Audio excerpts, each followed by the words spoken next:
कली भुवनेश्वर पूरा ओडिशा राज्य वेदर ब्रीफिंग करुच्ची। जदि देखा गत 24 घंटे राज्य में कांभा स्थान में हल्का मध्यम वर्षा रेकर्ड कर सहित सर्वाधिक वर्षा रेकर्ड कर गंजाम जिले में 61.28 मिलीमीटर। वर्तमान गोटे घूर्णिबलय दक्षिण अंडमान सी एवं ता पाखापाखी दक्षिण पूर्व बंगोपसागर रही जोटार कि उच्चता 1.5 किलोमीटर पर्यंत रही समुद्र पतन ठारू यार प्रभाव रे गोटे लो प्रेशर एरिया माने लघुचाप क्षेत्र सृष्टि होवार संभावना रही दक्षिण पूर्व बंगोपसागर रे 21 तारीख पाखापाखि।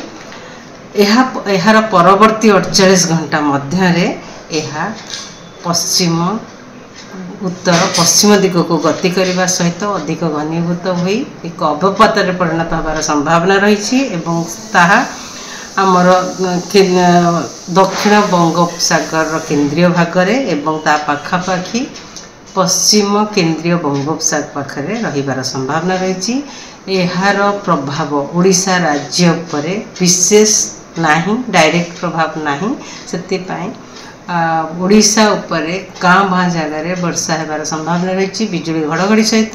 यह मोस्टली आमर जो पवनर गति रोचे पवन दिग रोचे आमर नॉर्थ ईस्ट पवन आसूची जोटा कि उत्तर पूर्व दिगर पवन आसा फल कि मॉइस्चर आम राज्य को आमर उपकूलवर्ती अंचल इवेन दक्षिण ओडिशा रे किछि जिले में गाँ भाँ स्थान में हल्का मध्यम वर्षा होगा सहित बिजुली घड़घड़ी भी होबार संभावना रही। जब देखा आगामी 24 घंटा कि गाँ स्थान में हल्का मध्यम वर्षा सहित बिजुली घड़घड़ी और झटका पवन 30 ରୁ 40 किलोमीटर पर आवर रहीबार संभावना रही। जमीक मयूरभंज, केउंझर, बालेश्वर, भद्रक, अनुगुल, ढेंकानाल, कटक, जगतसिंहपुर, नयागढ़, खोर्धा, पुरी, गंजाम, गजपति, रायगड़ा, कंधमाल, कलाहांडी, कोरापुट और मालकानगिरी डिस्ट्रिक्ट इवन नवरंगपुर, नुआपड़ा जिले में भी हो पारे।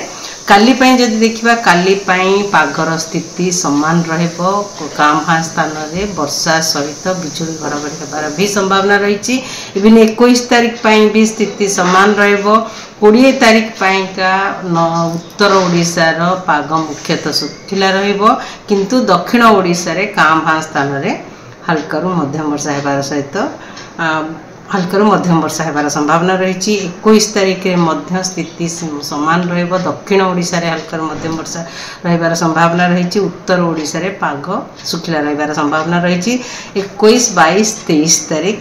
से वर्तमान आमर राज्य रे विशेष पाग परिवर्तन होबार संभावना नहीं। डिप्रेशन हैला पर पोर्ट वार्निंग जारी करा।